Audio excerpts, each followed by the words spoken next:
कल हम लोग कहाँ तक निकाले थे? सूत्र निकला था रो बराबर R into A by L. हमने कहा जहां रो एक नियतांक है जिसे विशिष्ट प्रतिरोध कहते हैं, समझ गए? तो हम यहाँ पे चर्चा दो चीजों के लिए कर सकते हैं, एक तो किसी सुचालक के लिए या किसी विद्युत अपघट्य के विलयन के लिए। तो अब देखो, पहले तो इसमें तुमको विशिष्ट प्रतिरोध की परिभाषा प्रतिरोध के पदों में ही दे सकते हो। विशिष्ट प्रतिरोध की परिभाषा प्रतिरोध के पदों में ही दे सकते हो, अर्थात ए और यल समाप्त होना चाहिए। ए और यल समाप्त कब होंगे? जब इनका मान एक एक कर दिया जाए। हो गया ना? तो क्या बताएंगे? देखो, यदि ए बराबर 1 मीटर स्क्वायर सेंटीमीटर किया जाए और एल बराबर 1 सेंटीमीटर, तो रो बराबर क्या बचेगा? खाली आर। अतः कॉमा इन्वर्टेड कॉमा में लिखना शुरू करेंगे हम। नोट करो जल्दी इसको, सूत्र तक तो लिखे ही थे, उसके नीचे से लिखना शुरू करो, यहीं से हमारी परिभाषा बनेगी।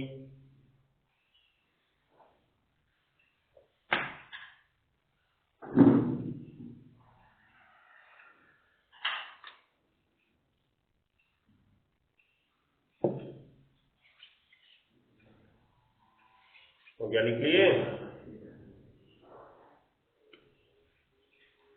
तो अंदर अब इसकी परिभाषा लिखो इन्वर्टेड कॉमा में। देखो, 1 सेमी मतलब एकांक लंबाई, हो गया ना? 1 सेंटीमीटर स्क्वायर मतलब एकांक क्षेत्रफल। और कौन सा क्षेत्रफल? अनुप्रस्थ परिच्छेद क्षेत्रफल। पूरे तार का क्षेत्रफल नहीं हमको लेना है, अनुप्रस्थ परिच्छेद क्षेत्रफल, अर्थात जो तार की मोटाई हमको दिख रही थी ना। तो लिखना है, क्या लिखे?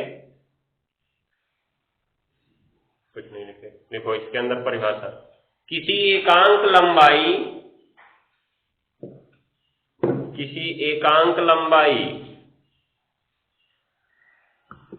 कोष्ठक में लिख देना, किसी एकांक लंबाई कोष्ठक में 1 सेमी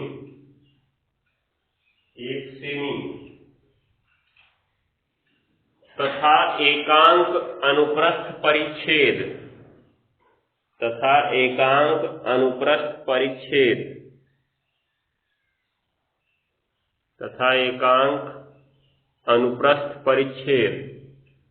कोष्ठक में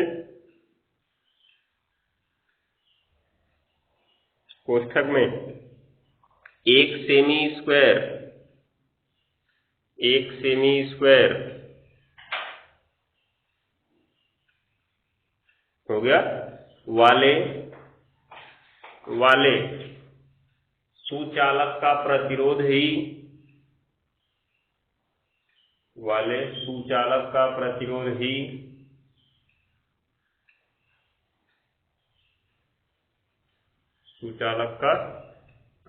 ही विशिष्ट प्रतिरोध या प्रतिरोधकता कहलाता है। विशिष्ट प्रतिरोध या प्रतिरोधकता, विशिष्ट प्रतिरोध या प्रतिरोधकता कहलाता है। हो गया ना? बस नीचे इंडिकेट पॉइंट काली पेन से लिखो, विशिष्ट प्रतिरोध का मात्रक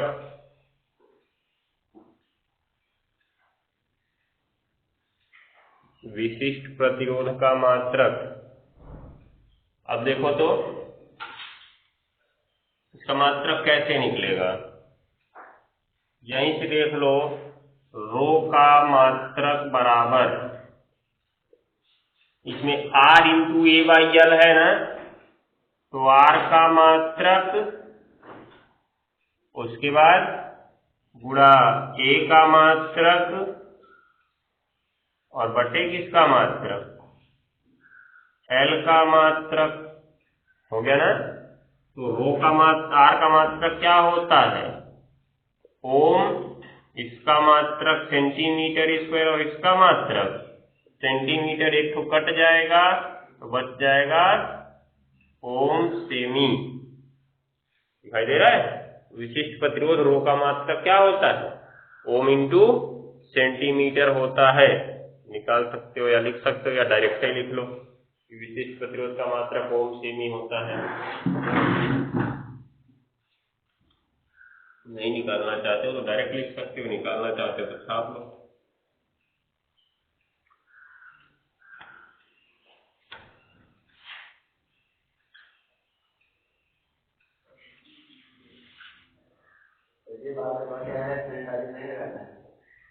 ना तो उसके ऊपर पकड़ के। अब देखो यहाँ पे हमने ये पढ़ा विशिष्ट प्रतिरोध।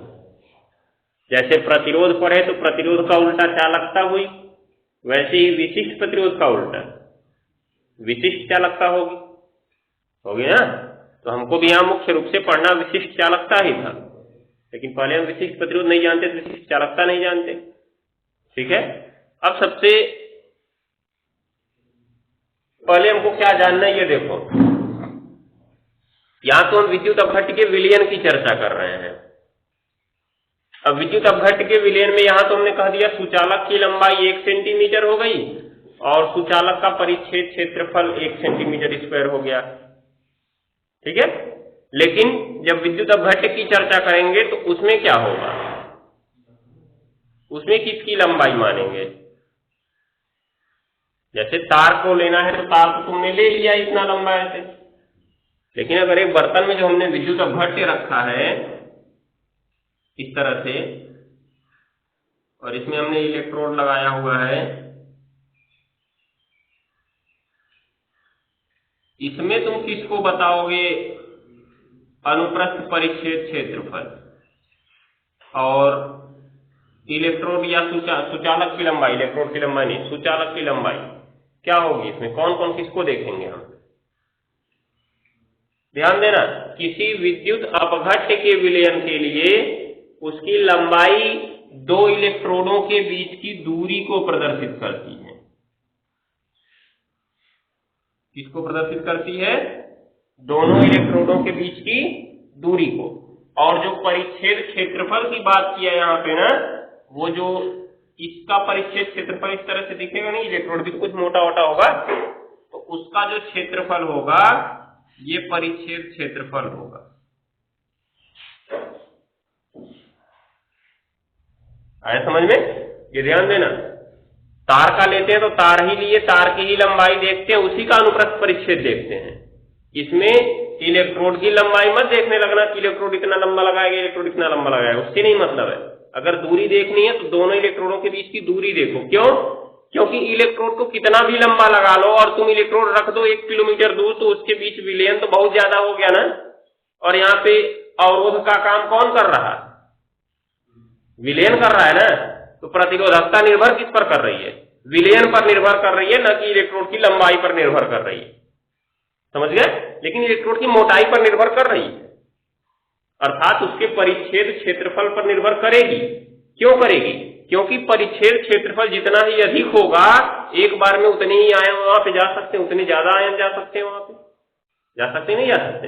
इलेक्ट्रोड अगर पतला है तो क्या ज्यादा आयन जा सकते हैं, उसकी क्षमता ज्यादा होगी। चुंबक छोटा लोगे उसकी क्षमता ज्यादा होगी, चुंबक मोटा लेने पर उसकी क्षमता ज्यादा होगी, चुंबक मोटा या बड़ा लेने पर उसकी क्षमता ज्यादा होगी ना, ये याद रखे रहना। वही चीज यहाँ पे है कि इसकी मोटाई तो ये क्या करेगी, उसको प्रभावित करेगी चालकता को, परंतु इसकी जो लंबाई है वो चालकता को प्रभावित नहीं करेगी, याद रखे रहना। वो तो विलयन की गहराई पर ही निर्भर करेगा। तुमने विलयन इतना ही भर दिया, इलेक्ट्रोड को वहां तक लगा दे तो मतलब निकलेगा क्या, आयन कूद के जाएंगे ऊपर, आयन तो रहेंगे विलयन में ही जाके। आयन तो इतनी ही दूर पे यहाँ पे होंगे, आयन केवल इतनी दूर पे यहाँ उदासीन हो सकते हैं ना।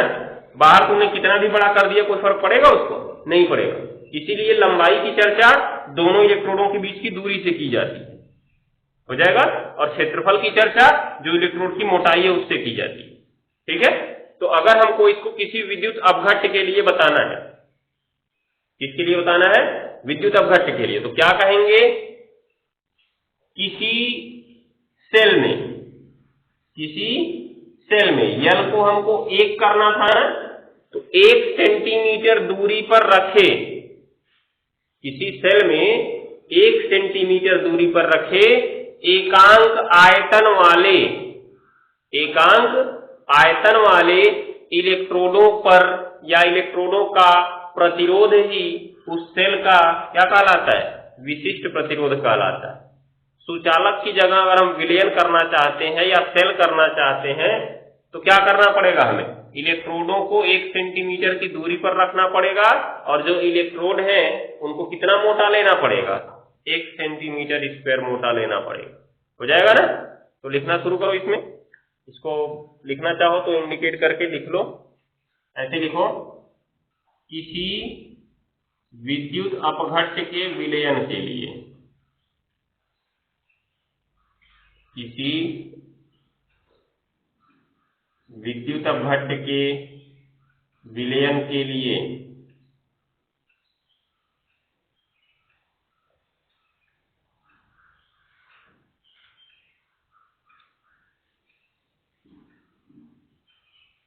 हो गया, किसी विद्युत अपघट्य के विलयन के लिए ये चित्र बना लो, दोनों इलेक्ट्रोडों के बीच की दूरी को क्या कहोगे, यल, और जो इलेक्ट्रोड की मोटाई होगी वो उसका क्या कहलाएगा, परिच्छेद क्षेत्रफल, ठीक है ना, या अनुप्रस्थ परिच्छेद क्षेत्रफल।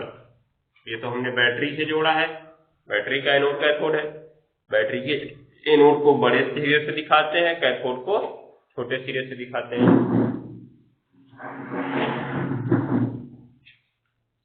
चित्र बना लो, तब नीचे शुरू करें।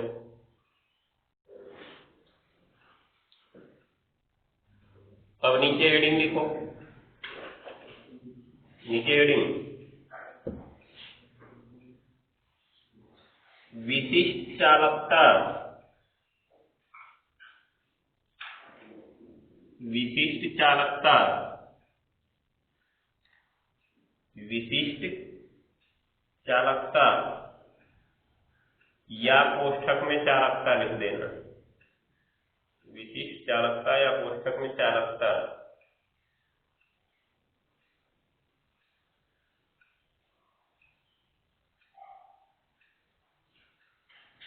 हो गया।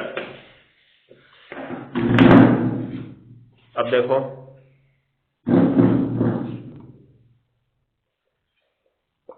विशिष्ट चालकता की शुरुआत तो प्रतिरोध से ही हो चुकी है, जैसे प्रतिरोध का उल्टा चालकता, वैसे विशिष्ट प्रतिरोध का उल्टा विशिष्ट चालकता,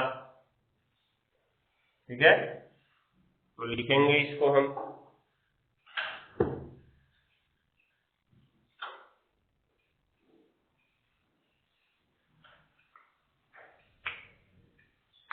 किसी सुचालक के विशिष्ट प्रतिरोध रो का व्युत्क्रम, किसी सुचालक के विशिष्ट प्रतिरोध रो का व्युत्क्रम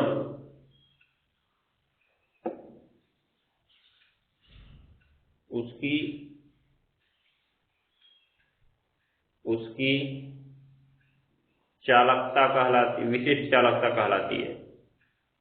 विशिष्ट प्रतिरोध रो का व्युत्क्रम उसकी विशिष्ट चालकता कहलाती है। इसे कप्पा के का बिगड़ा हुआ रूप, के में आगे से 2 पूंछ निकाल दो, बन जाएगा।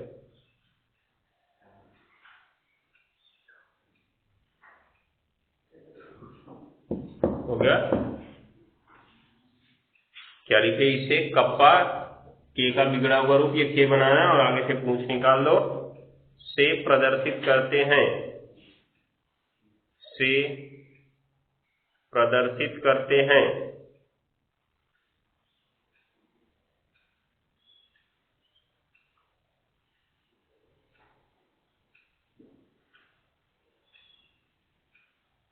हो गया ना। अब देखो, अतः पहला ही सूत्र बनेगा विशिष्ट चालकता कप्पा बराबर 1/ρ। बन गया ना। अब क्योंकि तुम रो का सूत्र जानते हो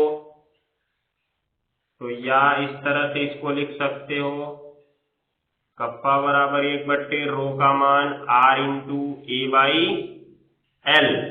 दिखाई दे रहा है ना। सबसे नीचे वाला कहाँ जाएगा, सबसे ऊपर, क्योंकि नीचे वाली भिन्न थी, हो जाएगा। तो कप्पा बराबर एक नया सूत्र मिल जाएगा, L/R×A।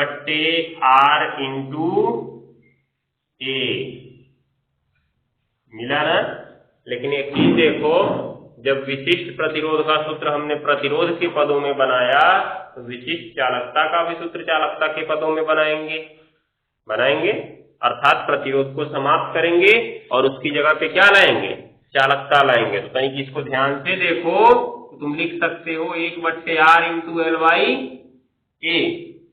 लिख सकते हो ना। जब 1/R×L/A होगा, क्योंकि तुम क्या जानते हो, G = 1/R, क्योंकि चालकता प्रतिरोध का उल्टा होती है, इसको हमने कल पढ़ा था। तो इसलिए कप्पा बराबर नया सूत्र क्या बनेगा, 1/R की जगह पे G×L/A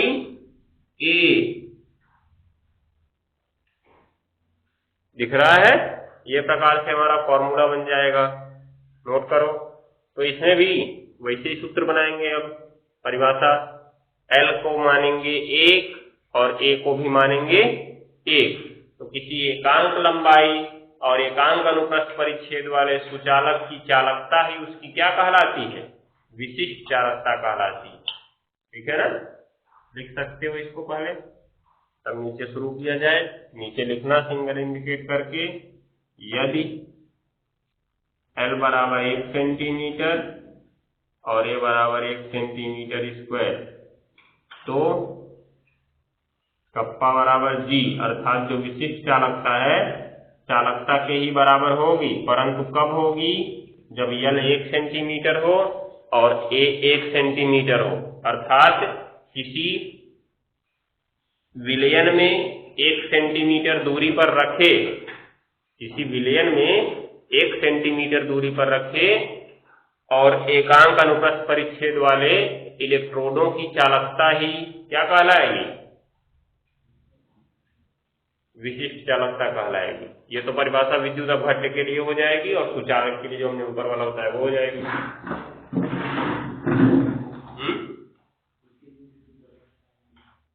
किसके लिए हो गया, नहीं निकालते तभी कोई बात नहीं है। तो विशिष्ट प्रतिरोध यहाँ पे इंपॉर्टेंट नहीं है, विशिष्ट चालकता ही इंपॉर्टेंट है, क्योंकि चालकता भी आगे हमको हर प्रकार की चालकता पढ़नी, चालकता को प्रभावित करने वाले कारक पढ़ने। अब क्योंकि चालकता पढ़ना था इसलिए प्रतिरोध जानना जरूरी था, इसलिए उसको पढ़े। तो वहां पे कोई ज्यादा नहीं परेशानी उठानी है। यहाँ पे हम दोनों परिभाषा पढ़ेंगे, विद्युत अपघट्य वाली और वो भी। अगर चाहो अभी विशिष्ट चालकता का बनाएंगे, उसी का विशिष्ट चालकता या विशिष्ट प्रतिरोध कर दो, बन जाएगा विशिष्ट प्रतिरोध का। क्योंकि जैसे इसका बनाया है विशिष्ट प्रतिरोध की परिभाषा सुचालक के लिए बनाया है, वैसी परिभाषा इसके लिए बनेगी। बस चालकता की जगह प्रतिरोध की जगह क्या कर देना है, चालकता कर देना है। एकांक लंबाई और एकांक अनुप्रस्थ परिच्छेद क्षेत्रफल, तो यहाँ भी अंतर कुछ नहीं है दोनों में, दोनों की परिभाषाएं लगभग एक तरह से है।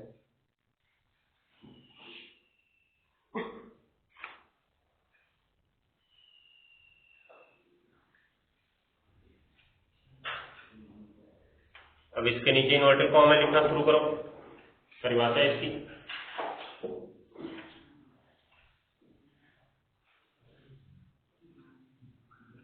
किसी एकांक लंबाई तथा एकांक अनुप्रस्थ परिच्छेद क्षेत्रफल वाले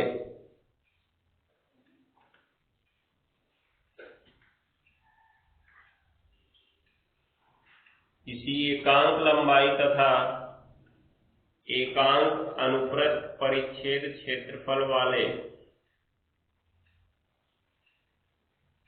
किसी एकांक लंबाई तथा एकांक अनुप्रस्थ परिच्छेद क्षेत्रफल वाले सुचालक की चालकता ही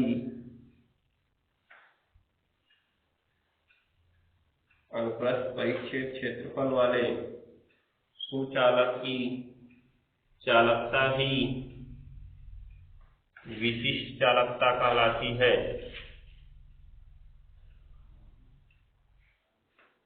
सुचालक की चालकता ही विशिष्ट चालकता कहलाती है।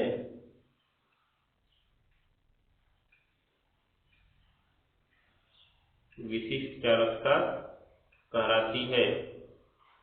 हो गया। आगे नीचे एक सिंगल इंडिकेट पॉइंट, किसी विद्युत अपघट्ट के विलयन के लिए विशिष्ट चालकता। हेडिंग है किसी विद्युत अपघट्ट के विलयन के लिए विशिष्ट चालकता।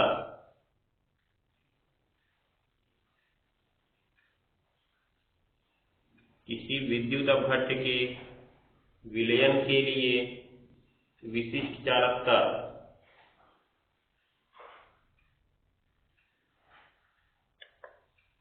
किसी विद्युत अपघट्ट के विलयन के लिए विशिष्ट चालकता।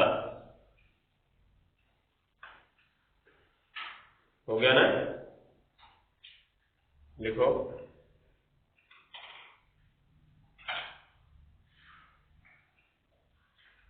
ऐसा विद्युत अपघट्ट का विलयन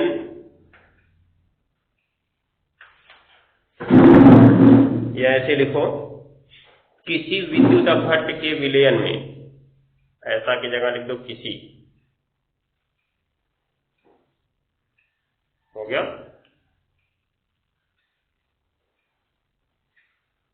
किसी विद्युत अपघट्ट के विलयन में, हो गया, 1 सेंटीमीटर दूरी पर रखे, 1 सेंटीमीटर दूरी पर रखे,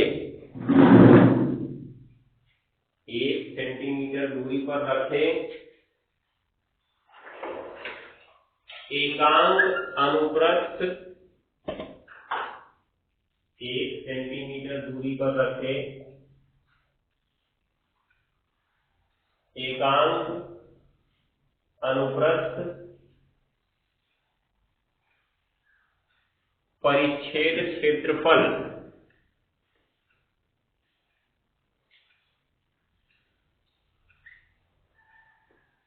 एकांक अनुप्रस्थ परिच्छेद क्षेत्रफल वाले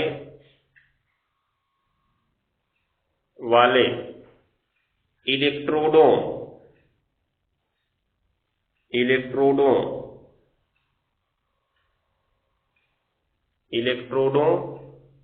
के बीच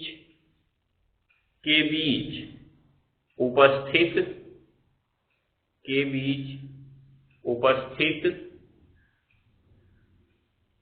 विलयन की चालकता ही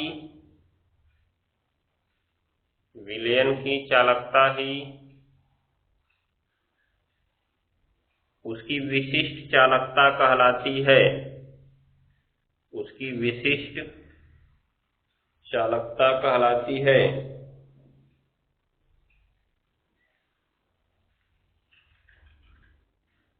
हो गया ना? ये ध्यान देना है। जैसे इसमें देख सकते हो कि जो हमारा विद्युत अपघट्ट बना हुआ था, इसमें जो 2 इलेक्ट्रोड रखे जाएं, इनका जो क्षेत्रफल अर्थात ये मोटाई है वो 1 सेंटीमीटर स्क्वायर होनी चाहिए। कितनी होनी चाहिए? 1 सेंटीमीटर स्क्वायर। और इनके बीच की दूरी कितनी होनी चाहिए जी? 1 सेमी होनी चाहिए ना? तो अब सोचो कि जब विलयन इतना इनके बीच यहाँ से यहाँ तक का विलयन होगा ना, मान लो हमने विलयन इतना ऊपर तक इसमें भरा हुआ था, इतना विलयन होगा ना, तो विलयन का कोई आयतन होगा ना? और कैसे होगा ये देखो, इलेक्ट्रोड इतना मोटा और दूसरा इलेक्ट्रोड इधर इतना मोटा और इसके बीच की दूरी 1 सेंटीमीटर, तो यहां से यहां तक जितने विलयन है वही तो प्रभावित करेंगे चालकता को, बाकी अगल बगल है उससे नहीं मतलब है। इनके बीच का जो विलयन है, तभी तो हमने कहा कि इसकी मोटाई बढ़ाते जाओगे तो बढ़ता जाएगा ना विलयन।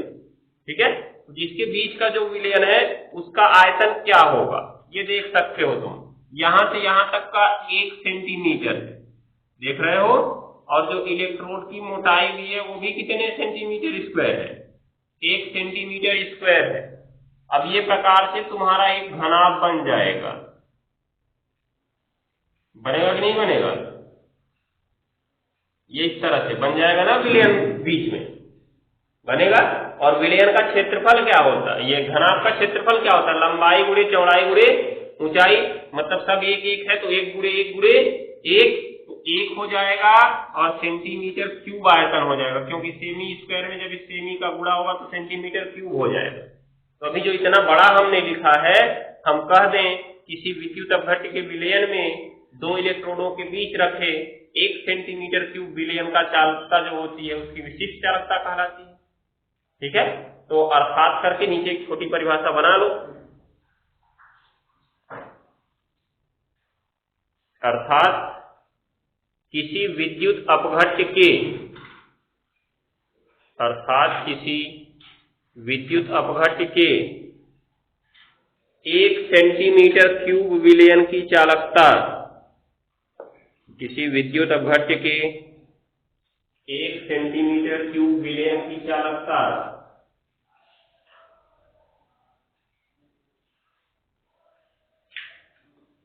किसी विद्युत अपघट्य के 1 सेंटीमीटर क्यूब विलयन की चालकता उसकी विशिष्ट चालकता कहलाती है, उसकी विशिष्ट चालकता कहलाती है।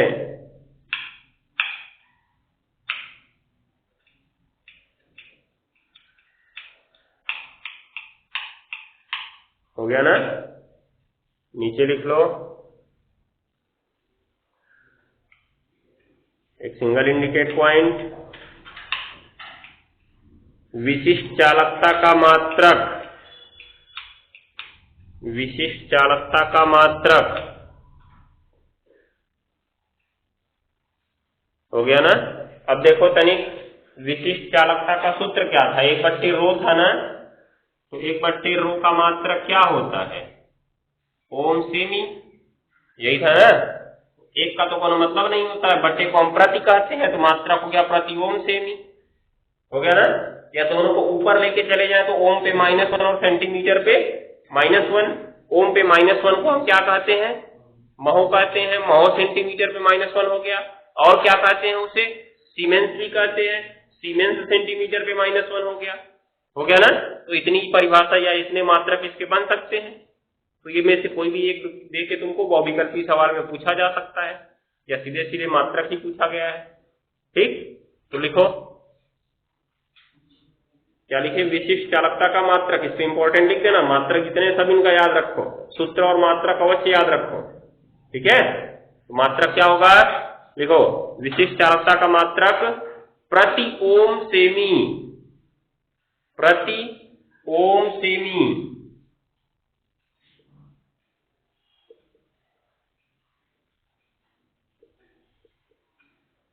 प्रति ओम सेमी या ओम पे -1 इंटू सेंटीमीटर पे -1, या महो सेंटीमीटर पे -1, महो सेंटीमीटर पे -1, या सीमेंस फिर सेंटीमीटर पे -1।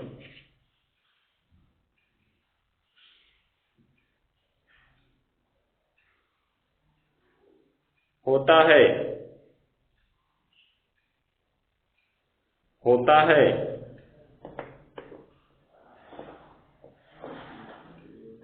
हो गया ना? ओम की जगह ओमेगा भी बनाया जा सकता है, ओम की जगह क्या बनाया जा सकता है, ओमेगा भी तो बनाया जा सकता है। ठीक है, चलो बाकी चीजें होंगी कल।